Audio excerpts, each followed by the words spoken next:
Shalom. Hari ini topik kita adalah menghadapi musuh terakhir manusia, yaitu kematian yang diambil dari Pengkhotbah 9 ayat 1 sampai 18. Sebelumnya mari kita berdoa terlebih dahulu. Tuhan Yesus, terima kasih atas segala yang Engkau telah berikan kepada kami. Kasih-Mu yang begitu sempurna yang Engkau curahkan kepada kami, sehingga kami tidak berkata seperti pengkhotbah, yaitu kesia-siaan belaka, karena segala sesuatu yang kami kerjakan di dalam nama-Mu tidak akan kembali dengan sia-sia. Tuhan Yesus, hari ini hamba akan bahas tentang Pengkhotbah 9. Mampukan hamba, pimpin mulut hamba, karena segala sesuatu firman-Mu hanya berasal dari surga, dari-Mu Tuhan saja Tuhan. Terima kasih Tuhan, lepaskanlah kami dari percobaan, jauhkanlah kami daripada yang jahat, karena Engkaulah yang punya kuasa, kerajaan, kemuliaan, sampai selama-lamanya. Amin. Saudara, hari ini topiknya adalah Pengkhotbah 9 ayat 1 sampai 14. Saya mulai aja. Topiknya menghadapi musuh terakhir manusia, yaitu kematian. Kematian adalah fakta kehidupan. Dan Salomo memeriksa banyak aspek kehidupan, sehingga dia dapat memahami pola Tuhan untuk hidup yang memuaskan. Saudara, dalam Pengkhotbah 9 ini, Salomo menarik dua kesimpulan. Jadi topik hari ini adalah dua. Yang pertama adalah kematian tidak dapat terhindari, ayat 1 sampai 10. Yang kedua, kehidupan tidak dapat diprediksi, ayat 11 sampai 18. Karena itu, hal terbaik yang dapat kita lakukan adalah mempercayai Tuhan Yesus, hidup dengan iman kepada Tuhan Yesus, menerima berkat apapun yang Tuhan Yesus berikan kepada kita. Kita langsung mulai saja, Pengkhotbah 9 ayat 1 dan 2. 9 ayat 1, sesungguhnya semua ini telah kuperhatikan, semua ini telah kuperiksa, kata Salomo, yakni bahwa orang-orang yang benar dan orang-orang berhikmat dan perbuatan mereka, baik kasih maupun kebencian, ada di tangan Allah. Manusia tidak mengetahui apapun yang dihadapinya. Segala sesuatu sama bagi sekalian. Nasib orang sama. Baik orang yang benar maupun orang yang fasik. Orang baik maupun orang yang jahat. Orang yang tahir maupun orang yang najis. Orang yang mempersembahkan korban maupun yang tidak mempersembahkan korban. Sebagaimana orang yang baik, begitu pula orang yang berdosa. Sebagaimana orang yang bersumpah, begitu pula orang yang takut untuk bersumpah. Nasibnya sama. Nah, maksudnya itu, pertama maksudnya adalah hidup dan mati ada di tangan Tuhan, ayat 1. Jadi setiap manusia tidak ada jalan keluar dari kematian ketika waktunya telah tiba. Kematian bukanlah kecelakaan, itu adalah penetapan. Ibrani 9 ayat 27, takdir yang tidak dapat dibatalkan atau diubah oleh siapapun selain oleh Tuhan. Dan hanya Dia yang tahu masa depan kita, apakah itu akan membawa berkah dalam kurung kasih atau kesedihan dalam kurung kebencian. Di sepanjang Pengkhotbah 9 ini, Salomo telah menekankan kebebasan, membedakan dan mengambil keputusan. Tetapi hanya Tuhan yang tahu apa masa depan kita dan apa yang terjadi besok karena keputusan yang kita buat hari ini. Ayat 2, saudara, kepastian kematian seperti halnya dengan orang baik, demikian juga dengan orang berdosa. Ayat 2. Saudara, jika demikian, mengapa repot-repot menjalani kehidupan yang saleh? Bagaimanapun juga, entah kita mematuhi hukum atau tidak, membawa pengorbanan atau mengabaikannya, membuat atau mengingkari janji, kita akan mati. Ya, kita memiliki takdir yang sama di bumi, kematian dan kuburan. Tetapi saudara, kita tidak memiliki takdir yang sama dalam kekekalan. Oleh karena itu, setiap orang harus jujur menghadapi musuh terakhir kita, 1 Korintus 15 ayat 26, dan memutuskan bagaimana menghadapinya. Jadi ini saya minta kita renungkan, bahwa kita benar atau fasik, tetap sama memiliki takdir yang sama di bumi, kita semuanya akan mati. Tetapi kita renungkan bahwa saat kita menghadapi kematian, takdir kita beda kalau kita ada di kekekalan. Ya, umat Kristen yang telah mempercayai Yesus Kristus untuk menyelamatkan mereka dari dosa dan kematian. Jadi sejauh yang mereka imani, musuh terakhir telah dikalahkan. Amin. Thanks to Jesus. Roma 6 ayat 23, Yohanes 11 ayat 25 sampai 26, 1 Tesalonika 4 ayat 1, 1 Korintus 15 ayat 51 sampai 58. Referensinya banyak sekali. Jadi kalian tenang, gak usah takut mati karena musuh terakhir telah dikalahkan. Orang-orang tidak percaya, tidak memiliki kepercayaan diri itu, dan tidak siap untuk mati. Bedanya di sini, saudara. Oke, Pengkhotbah 9 ayat 3 sampai 6. Nah, ayat 3 ini penting, saudara, jadi perhatikan baik-baik. Inilah yang celaka dalam segala sesuatu yang terjadi di bawah matahari. Nasib semua orang sama. Hati anak-anak manusia pun penuh dengan kejahatan dan kebebalan ada dalam hati mereka seumur hidup. Dan kemudian mereka menuju alam orang mati. Tetapi siapa yang termasuk orang hidup mempunyai harapan, karena anjing yang hidup lebih baik daripada singa yang mati. Karena orang-orang hidup tahu bahwa mereka akan mati, tetapi orang yang mati tidak tahu apa-apa, tidak ada upah lagi bagi mereka, bahkan kenangan kepada mereka sudah lenyap. Baik kasih mereka maupun kebencian dan kecemburuan mereka sudah lama hilang, dan untuk selama-lamanya tidak ada lagi bagian mereka dalam segala sesuatu yang terjadi di bawah matahari. Jadi ayat 3-6 akan saya bahas, bahwa satu tentang fakta kematian. Jadi fakta kematian dan ketakutan akan kematian akan memunculkan yang terbaik dalam diri manusia, atau terburuk dalam diri manusia. Dan seringkali justru menjadi yang terburuk. Ketika kematian menimpa suatu keluarga, itu tidak menciptakan masalah, itu mengungkapkannya, saudara. Mengungkapkan masalah. Dalam menghadapi kematian orang lain, kita dihadapkan pada kematian kita sendiri, dan banyak orang tidak bisa menghadapinya. Sekarang, saudara, di ayat 3 ditulis, hati anak-anak manusia penuh dengan kejahatan. Orang akan melakukan hampir semua hal, kecuali bertobat untuk menghindari realitas kematian. Mereka akan mabuk, berkelahi, berseteru dengan saudara, kerabat mereka, menghabiskan banyak uang untuk hal-hal yang tidak berguna, dan terjun ke dalam satu kesenangan yang tidak masuk akal demi kesenangan yang lain. Sebenarnya mereka itu sedang mengalihkan perhatian.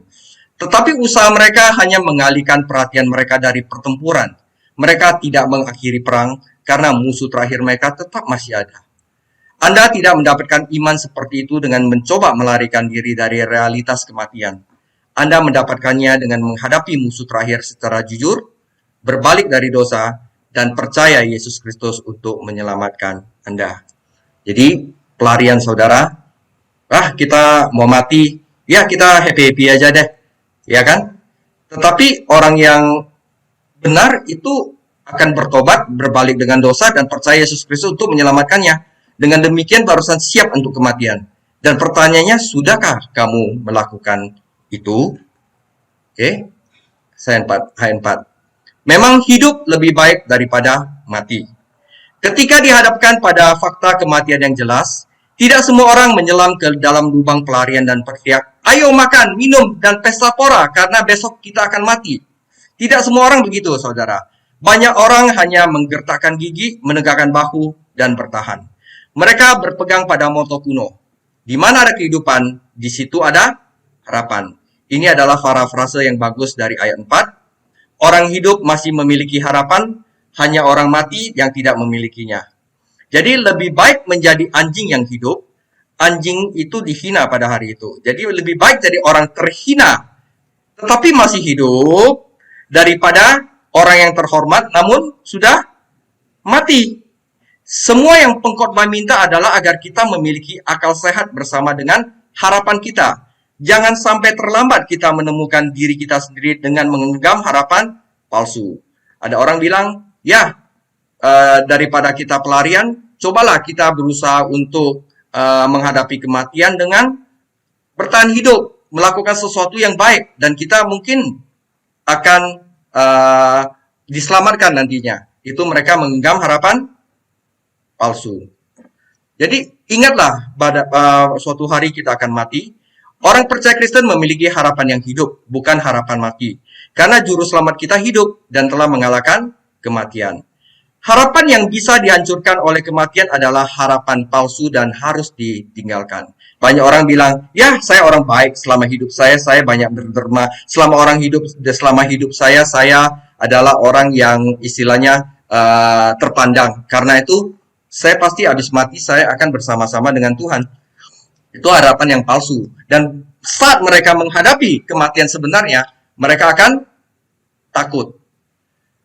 Orang mati tidak tahu apa yang terjadi di bumi, tapi yang hidup tahu dan bisa menanggapinya. Orang mati tidak bisa menambahkan apapun pada pahala dan reputasi mereka, tetapi yang hidup bisa. Orang mati tidak bisa berhubungan dengan orang di bumi dengan mencintai, membenci, atau iri, tetapi yang hidup bisa. Raja Salomo menekankan pentingnya meraih peluang saat kita hidup, daripada secara membabi buta mengharapkan sesuatu yang lebih baik di masa depan, karena kematian akan mengakhiri kesempatan kita di bumi, saudara. Jadi, jangan memiliki pengharapan palsu. Saudara, kadang-kadang kita bertahan hidup untuk melakukan sesuatu yang baik, pahala ini, pahala itu, karena kita berharap, saudara. Tetapi, adalah harapan dalam harapan. Terlalu sering hanya semacam self-hypnosis, menyenangkan diri sendiri, menghipnosis diri sendiri bahwa saya adalah orang baik, saya adalah orang baik. Nanti mati pun saya pasti akan diperhitungkan. Yang membuat kita tidak bisa menghadapi kehidupan dengan jujur. Sementara orang yang berhikmat tidak seperti orang yang self-hypnosis. Seorang yang berhikmat, saudara, mungkin lebih baik merenungkan apa yang firman Tuhan katakan mengenai kematian, saudara. Karena apa? Karena firman Tuhan adalah satu-satunya sumber yang dapat dipercaya. Berbahaya baginya untuk mengikuti harapan palsu yang mungkin membuatnya tidak bersiap untuk kematian. Harapan seperti itu tidak ada harapan. Ketika akhir itu tiba, orang yang berpengharapan palsu mungkin optimis, tetapi hasilnya akan tragis. Saudara, hidup ini tidak mudah, tetapi hidup ini lebih dari sekedar bertahan. Ada tanggapan yang lebih berhikmat terhadap fakta kematian, tanggapan yang hanya dapat dibuat oleh mereka yang telah mempercayai Yesus Kristus sebagai juru selamat mereka. Kita masuk ke Pengkhotbah 9 ayat 7 sampai 10. Nah, ini adalah apa yang orang yang telah percaya Kristus lakukan ya dalam menghadapi kematian.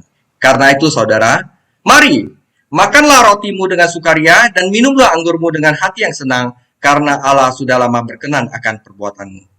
Biarlah selalu putih pakaianmu dan jangan tidak ada minyak di atas kepalamu. Nikmatilah hidup dengan istri yang kau kasih seumur hidupmu yang sia-sia, yang dikaruniakan Tuhan kepadamu di bawah matahari, karena itulah bagianmu dalam hidup dan usaha yang kau lakukan dengan jerih payah di bawah matahari. Segala sesuatu yang dijumpai tanganmu untuk dikerjakan, kerjakanlah itu dengan sekuat tenaga, karena tidak ada pekerjaan, pertimbangan, pengetahuan, dan hikmat dalam dunia orang mati, kemana engkau akan pergi. Jadi apa? Kita disuruh menikmati hidup, karena kita udah tidak usah takut lagi. Kenapa? Kita sudah ada iman kepada Yesus Kristus. Dan ini bisa dilakukan hanya oleh orang yang mempunyai iman kepada Yesus Kristus. Pertama, yang ayat 7, nikmatilah makananmu. Yang kedua, nikmatilah segala kesempatan. Yang ke-9, nikmatilah istrimu, keluargamu. Dan yang ke-9, nikmatilah pekerjaanmu. Oke? Ya, menikmati hidup adalah saran dari Salomo. Ini telah menjadi salah satu tema berulang Salomo, banyak. 2 ayat 24, 3 ayat 12 ayat 15, dan 22, Pengkhotbah 5 ayat 18 sampai 20, dan Pengkhotbah 8 ayat 15, dan dia akan membahas lagi di Pengkhotbah 11 nanti, habis Pengkhotbah 10 nanti. Nasihatnya adalah nikmatilah. Orang yang tidak menikmati, orang yang tidak bisa menikmati adalah orang yang cenderung akan jahat. Karena dia tidak puas akan diri sendiri. Artinya jangan hanya duduk-duduk dan merenung, bangun dan hiduplah. Ya, kematian akan datang, tetapi Tuhan memberi kita pemberian hadiah yang bagus untuk dinikmati. Jadi nikmatilah, saudara. Nikmatilah hidup. Raja Salomo bukan menyarankan kita mulai mencari kesenangan eksotis di tempat yang jauh. Wah, harus ke Hawaii, harus ke Maldives untuk menikmati. Bukan. Tetapi dia membuat daftar beberapa pengalaman umum dalam kehidupan rumah tangga. Pertama adalah yang tadi saya katakan, nikmatilah makanan Anda. Kedua adalah nikmatilah setiap kesempatan ayat 8, ayat 9 nikmatilah pernikahan yang setia dan penuh kasih, ayat 10 nikmatilah kerja keras Anda. Jadi betapa bedanya dengan formula kebahagiaan masyarakat modern, makan cepat saji, jadwal yang padat, pengejaran akan segala sesuatu yang baru, suap, jalan pintas yang dijamin akan membantu Anda menghindari pekerja tetapi tetap kaya dengan cepat. Itu semua adalah yang orang dunia bilang bisa nikmat, tetapi beda dengan nikmatnya Tuhan. Nikmat Tuhan itu sederhana, yaitu pertama, nikmati makanan Anda. Rata-rata keluarga Yahudi memulai hari dengan cemilan awal dan kemudian makan ringan atau brunch antara pukul 10 dan tengah hari. Mereka tidak makan bersama lagi sampai setelah matahari terbenam. Ketika pekerjaan mereka selesai, mereka berkumpul untuk makan utama hari itu. Sebagian besar terdiri dari roti dan anggur, mungkin susu dan keju, dengan sedikit sayuran dan buah-buahan pada umumnya, terkadang ikan. Daging saat itu mahal dan hanya disajikan pada acara-acara khusus. Nah, karena itu yang dia orang makan itu adalah makanan sederhana yang dirancang untuk menyehatkan tubuh dan jiwa. Karena makan bersama, memecah roti, adalah tindakan persahabatan dan komitmen dalam suatu persekutuan. Jadi, Raja Salomo duduk untuk pesta setiap hari. 1 Raja 4, 22-23, di dalam pengkhotbah 2 juga dia merenungkan tentang kesenangan yang dia akhirnya mendapat kesimpulan hati dia kosong. Tetapi ada bukti bahwa dia tidak selalu menikmatinya. Jadi dia tulis dalam Amsal 15 ayat 17, lebih baik sepiring sayur dengan kasih daripada lembu tambun dengan kebencian. Amsal 17 ayat 1, lebih baik sekerat roti yang kering disertai dengan ketenteraman daripada makan daging serumah disertai dengan perbantahan. Jadi maksud dia di sini nikmati makanan Anda, bukannya Anda harus makan yang luar biasa bagaimana, tetapi Anda makan dengan kasih, berbagi dengan teman-teman, gitu. Ya. Kedua, nikmati setiap kesempatan. Hidup itu sulit di rumah pada umumnya, tetapi setiap keluarga tahu bagaimana menikmati acara khusus seperti pernikahan, reuni. Saat itulah mereka mengenakan pakaian putih, simbol kegembiraan. Pakaian putih itu bukan harus pakai pakaian putih, tapi dengan maksud kita harus bergembira saat itu, saudara. Jadi kalau misalnya ada Imlek, ya, atau ada kumpul-kumpul, ya kita harus gembira dan mengurapi diri dengan parfum mahal, bukan minyak zaitun biasa. Kita mulai tampil beda. Itu baik, saudara. Kesempatan ini hanya sedikit, jadi setiap orang memanfaatkannya sebaik mungkin. Di antara hal-hal lainnya, mungkin inilah yang ada di dalam pikiran Yesus Kristus ketika dia memberitahu para muridnya untuk menjadi seperti anak kecil. Anak yang masih alami, masih polos, masih natural, senang dengan aktivitas hidup yang sederhana, bahkan aktivitas rutin, sedangkan anak yang dimanjakan pasti dihibur dengan berbagai hiburan yang mahal. Bukan dengan menelusuri hal-hal khusus yang kita ketemukan kegembiraan, tetapi dengan menjadikan hal sehari-hari menjadi istimewa. Jadi, saudara, kalau ada Imlek, kumpul-kumpul, datang saudara. Jadi bukan saya, waduh, nanti di sana itu kan bukan agama Kristen punya acara, bukan. Maksudnya kumpul-kumpulnya itu yang penting. Imlek datang saudara. Gitu. Ya, nikmati setiap kesempatan. Nikmati pernikahan Anda, ayat 9. Salomo tidak berbicara tentang pasangan yang tinggal bersama atau pernikahan percobaan. Dia melihat istri sebagai anugerah dari Tuhan dan pernikahan sebagai komitmen kasih yang bertahan seumur hidup. Tidak peduli betapa sulitnya hidup ini, ada sukacita besar dalam rumah tangga pria dan wanita yang saling mencintai dan setia pada janji pernikahan mereka. Jadi sayang sekali Salomo tidak memenuhi perkataannya sendiri atau cita-citanya sendiri. Dia meninggalkan pola pernikahan Tuhan dan kemudian membiarkan banyak istrinya merayunya sehingga dia sendiri jauh dari Tuhan. Ya, kita telah belajar di 1 Raja 11. Jadi waktu dia menulis pengkhotbah di kemudian hari, yaitu saat ini, seperti memangnya apa dilakukan, maka ayat 9 ini adalah pengakuannya. Sekarang saya mengerti. Setelah dia mempunyai 1000 istri yang merayunya jauh dari Tuhan. Ya, ingat ya, pengkhotbah itu adalah kitab pertobatan Salomo. Sekarang dia berkata, sekarang saya mengerti. Karena itu dia tulis untuk kita, saudara. Oke? Ayat 10, nikmati pekerjaan Anda. Orang-orang Yahudi memandang pekerjaan bukan sebagai kutukan, tetapi sebagai penata layanan dari Tuhan. Bahkan Rasul Paulus belajar dagang. Paulus adalah pembuat tenda dan mengingatkan mereka, dia yang tidak mengajari seorang anak untuk bekerja, mengajarinya untuk mencuri. Nah, lakukanlah dengan sekuat tenaga di sini di ayat 10, menyarankan dua hal, bahwa untuk dalam hal bekerja, lakukanlah yang terbaik, dan lakukan selagi Anda memiliki kekuatan. Hal-hal yang membentuk pekerjaan dalam hidup itu tidak hadir di kuburan, tidak hadir sewaktu kita mati. Jadi hadir saat kita hidup. Jadi manfaatkanlah kesempatan Anda sekarang. Suatu hari nanti pekerjaan kita akan dinilai, saudara. Dan kita ingin menerima pahala untuk kemuliaannya. Kolose 3 ayat 23 sampai 25. Termasuk pekerjaan seperti saya sekarang membahas firman itu adalah pekerjaan, saudara. Kita menginjil itu pekerjaan. Pekerjaan tidak selalu ada uangnya, saudara. Pekerjaan kita bisa lakukan untuk Tuhan. Dan pekerjaan itu akan dinilai oleh Tuhan. Oke? Nah, sekarang pengkhotbah 11 sampai 13. Lagi aku melihat di bawah matahari bahwa kemenangan perlombaan bukan untuk yang cepat, dan keunggulan perjuangan bukan untuk yang kuat. Juga roti bukan untuk yang berhikmat, kekayaan bukan untuk yang cerdas, dan karunia bukan untuk yang cerdik cendekia, karena waktu dan nasib yang dialami mereka sama. Karena manusia tidak mengetahui waktunya, seperti ikan yang tertangkap dalam jala yang mencelakakan, dan seperti burung yang tertangkap dalam jerat, begitulah anak-anak manusia terjerat pada waktu malang. Kalau hal itu menimpa mereka secara tiba-tiba. Hal ini juga kupandang sebagai hikmat di bawah matahari dan nampaknya besar bagiku. Jadi,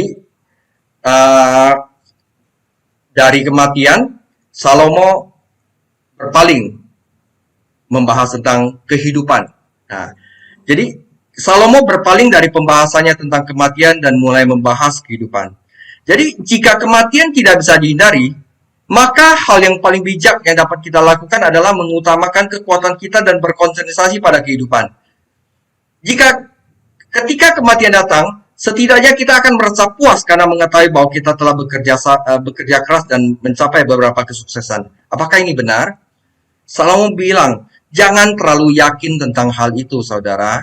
Anda tidak dapat menjamin apa yang terjadi dalam hidup, karena hidup tidak dapat diprediksi. Jangan fokus pada pekerjaan keras dan akhirnya bilang saya akan puas karena saya telah bekerja dan mengalami kesuksesan. Ya, ini tidak kontradiksi dengan yang tadi dibilang nikmati pekerjaanmu. Kalau ini dia tidak menikmati pekerjaan, dia hanya ingin bekerja untuk mencapai kesuksesan agar dapat mengobati kalau kematian datang bahwa saya telah melakukan sesuatu. Nah, nikmati pekerjaan adalah melakukan pekerjaan dengan sesuai dengan kehendak Tuhan. Ada perbedaan di sini, saudara. Jadi kemampuan kita bukanlah jaminan kesuksesan. Meskipun secara umum benar bahwa pelari tercepat memenangkan perlombaan, prajurit terkuat memenangkan pertempuran, dan pekerja terpintar dan paling terampil memenangkan pekerjaan terbaik, juga benar bahwa orang-orang berbakat ini dapat gagal total karena faktor-faktor di luar kendali mereka. Ya kan? Orang sukses tahu bagaimana memanfaatkan waktu dan prosedur. Ingat ya, pengkhotbah 8 ayat 5. Tetapi hanya Tuhan yang dapat mengontrol waktu dan kesempatan. Salomo sudah menegaskan bahwa Tuhan memiliki waktu untuk segalanya. Pengkhotbah 3, ada segala sesuatu, ada waktunya. Dan itu semua ditetapkan oleh Tuhan. Tujuan yang akan digenapi pada waktu itu, pengkhotbah 8 ayat 6, dan sesuatu yang indah akan muncul pada akhirnya, pengkhotbah 3 ayat 11. Akhirnya, saudara, jangan sombong, jangan masuk perangkap. Artinya apa, saudara? Sombong itu sebenarnya perangkap, saudara. Jadi kalau misalnya ada sesuatu yang membuat Anda seperti merasa udah bisa, itu adalah perangkap yang terbesar, saudara. Siapa yang tahu kapan masalah datang dan menghancurkan semua rencana besar kita? Ketika mereka tidak menduganya, ikan ditangkap di jaring dan burung-burung ditangkap di perangkap. Jadi manusia terjerat dalam masa-masa jahat, peristiwa mendadak yang berada di luar kendali mereka.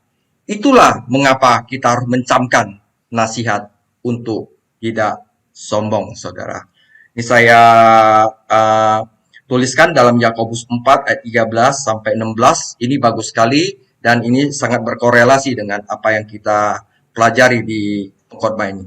Saya bacakan Yakobus 4 ayat 13 sampai 16. Jadi sekarang, hai kamu yang berkata, hari ini atau besok kami berangkat ke kota Anu dan di sana kami akan tinggal setahun dan berdagang serta mendapatkan untung, sedang kamu tidak tahu apa yang akan terjadi besok.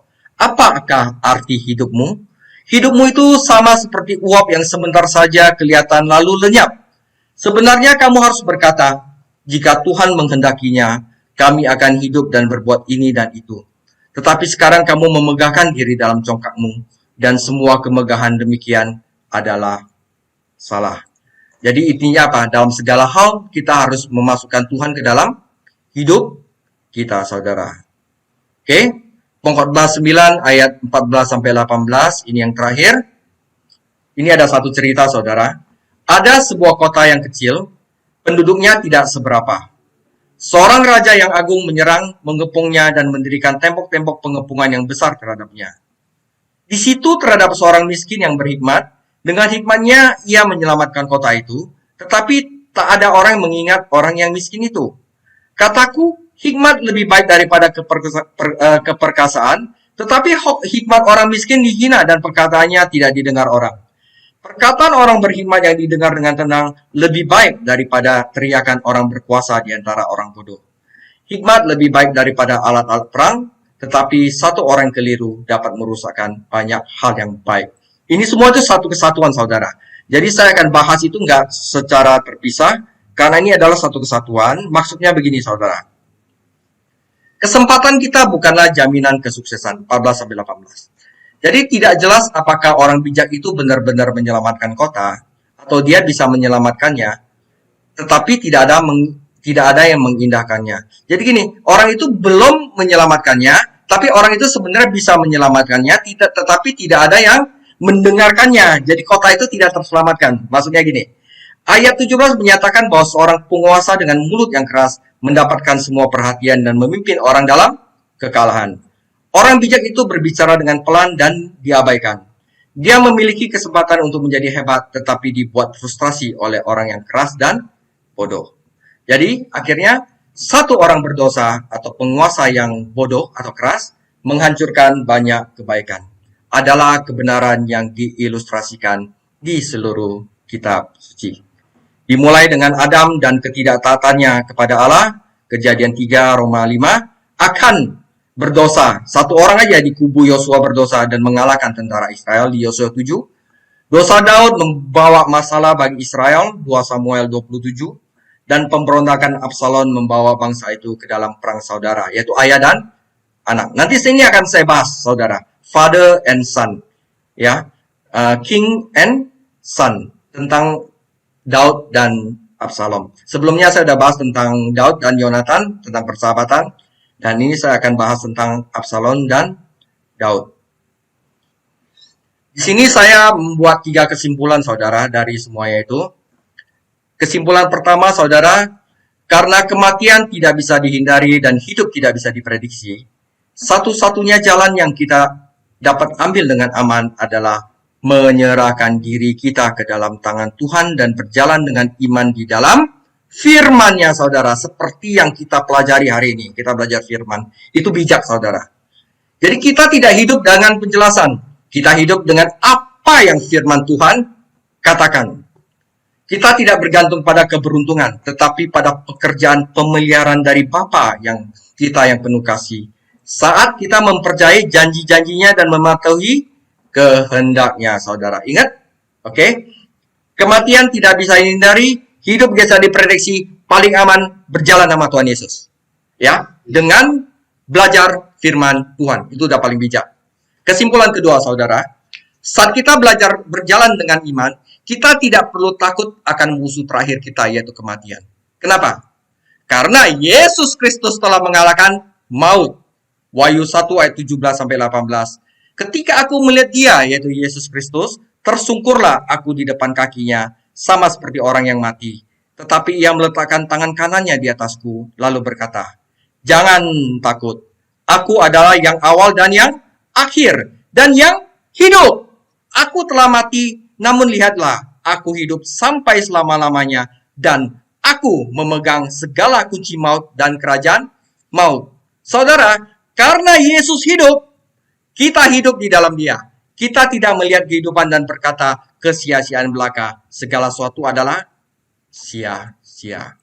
Kesimpulan ketiga, saudara, sebaliknya kita akan mengembangkan keyakinan yang diungkapkan oleh Rasul Paulus 1 Korintus 15 ayat 57 sampai 58. Tetapi syukur kepada Allah yang telah memberikan kepada kita kemenangan oleh Yesus Kristus Tuhan kita. Karena itu saudara-saudaraku yang terkasih, berdirilah teguh, jangan goyah, dan giatlah selalu dalam pekerjaan Tuhan.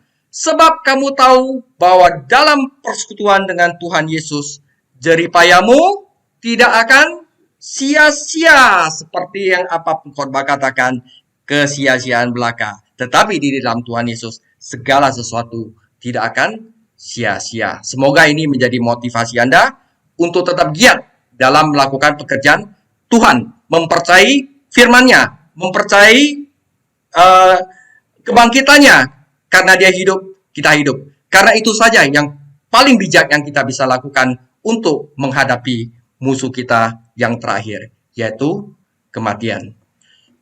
Tuhan Yesus memberkati. Demikian sharing saya.